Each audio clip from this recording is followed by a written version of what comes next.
ఎవరు తెలంగాణ అనేటువంటి వాతావరణం లేని రోజులలో టీఆర్ఎస్ పార్టీని స్థాపించి అనేక రకాలైనటువంటి ఉద్యమ పందాల ద్వారా, పోరాటాల ద్వారా, త్యాగాల ద్వారా పదవులను తృణప్రాయంలాగా వదిలిపెట్టి చివరికి ప్రాణత్యాగానికి సిద్ధమై తెలంగాణ సాధించుండు. సొంత పార్టీ పెట్టుకున్నాడు, ప్రాణాన్ని పణంగా పెట్టిండు, అనేక అవమానాలను ఆటుపోట్లను ఎదుర్కొన్నాడు, తెలంగాణ రాష్ట్రాన్ని సాధించిండు, మ్యాండేట్ రీత్యా ముఖ్యమంత్రి అయిండు, తెలంగాణ ప్రజలు ఉంచినటువంటి విశ్వాసాన్ని నిజం చేస్తూ తెలంగాణ రాష్ట్రాన్ని దేశంలోనే ఒక అపురూపమైనటువంటి ఆదర్శప్రాయంగా తీర్చిదిద్దిండు. మీరేం చేస్తున్నారు ముఖ్యమంత్రి గారు? ఎన్ని పార్టీలు మార్చిండ్లు? మంది పార్టీలలో వచ్చి ఇవాళ ఇది ఒక వెకిలి వేషం అయితే, ఇంకొక దుర్మార్గం కేసీఆర్ గారి పాలనను మరిపించేటువంటి పాలన, అంతకంటే గొప్ప పాలన అందిస్తామనేటువంటి హామీలు ఇచ్చి ఇవాళ ఎటువంటి దిగజారుడు ప్రభుత్వం, ఎటువంటి గారడి ప్రభుత్వం నడుస్తూ ఉన్నదో ప్రజలు గమనిస్తున్నారు.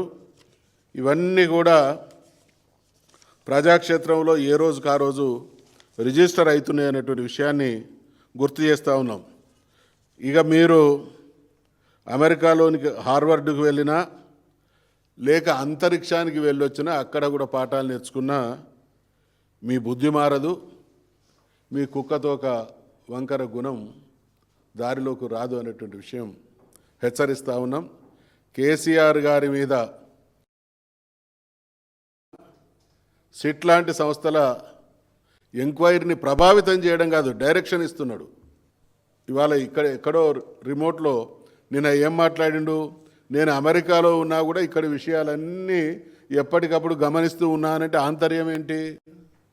నా కనుసన్నల్లోనే సిట్ నడిచింది అనేటువంటి విషయాన్ని ఆయన చెప్పగానే చెప్పినట్టు అవుతా ఉన్నది.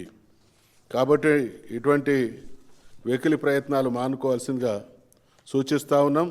నిన్న ముఖ్యమంత్రి రేవంత్ రెడ్డి గారు మాట్లాడిన తీరు యావత్ తెలంగాణ జాతిని కలిసివేసింది. ఏం భాష అండి, ఏం మాటలండి? అసలు నీ వల్ల ఈ తెలంగాణకు ఒరిగిందేంది? నీ రాజకీయ జీవితం ఈ తెలంగాణ గడ్డకి ఇసుమంత లాభం చేకూర్చిందా? ఏమన్నంటే తొక్కుకుంటూ వచ్చినా, ఇరుచుకుంటూ వచ్చినా, అది వచ్చినా, జెడ్పీటీసీనైనా, నేను ఎమ్మెల్సీనైనా, ఎంపీనైనా, ముఖ్యమంత్రినైనా చిన్న సన్నగా రాలే, ఏం బీకినావు అంటున్నా. ఇన్ని అయినావు కదా, ఎమ్మెల్సీ ఏం చేసినావు, ఎంపీగా ఏం చేసినావు, ముఖ్యమంత్రిగా 2 సంవత్సరాల నుంచి ఏం చేసినావు? ఏం చేయలేక చేసే నేతను మాట్లాడమా? ఎలాంటి నేత గురించి మాట్లాడుతున్నావు? కొద్దిగానన్నా బాధ్యత ఎరిగిన వాడు ఈ దేశంలో రాజకీయ నేతలుగా ఇంత దుర్మార్గం అయితే ఎవరు కూడా మాట్లాడు. నీలాంటి చిల్లర మాటలు మాట్లాడే వారికి ఎంత మాట్లాడినా కూడా అది తక్కువనే అనిపిస్తుంది. ఉక్కదంపుడు ఉపన్యాసాలతోటి, డైలాగులతోటి అధికారంలో చేపట్టిన నువ్వు ఇంత పెద్ద వటవృక్షాన్ని, మహా గొప్ప నేతని ఇవాళ నీ మాటల చర్యలతోటి దిగజార్చలేవు. లక్షలాది మంది ప్రజల హృదయాల కేసీఆర్ గారు ఉన్నారు. మొన్న జరిగిన ఘటన కూడా మా పార్టీ, మా ఆదేశం చాలా స్ట్రిక్ట్గా ఉంది. గొడవలు చేయొద్దు, విధ్వంసాలు చేయొద్దు,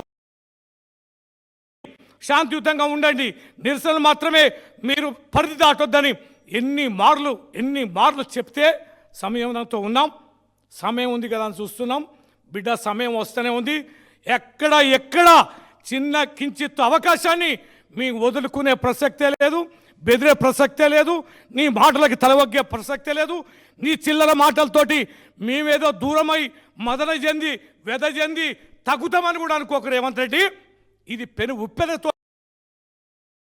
మరింతగా ప్రజలు భాగస్వామ్యమై నిన్ను గడ్డి గరిచే రోజులు, నిన్ను మట్టి కరిపించే రోజు ఎంత దూరం లేదని నేను తెలియజేస్తూ, ఈ ఆవేదన, ఈ బాధ యావత్ తెలంగాణ బిడ్డలో ఉన్నది. సమయం సందర్భం వచ్చినప్పుడు పెళ్ళుపుకొని బయటకు వస్తుందని తెలియజేస్తూ సెలవు తీసుకుంటున్నా. జై తెలంగాణ.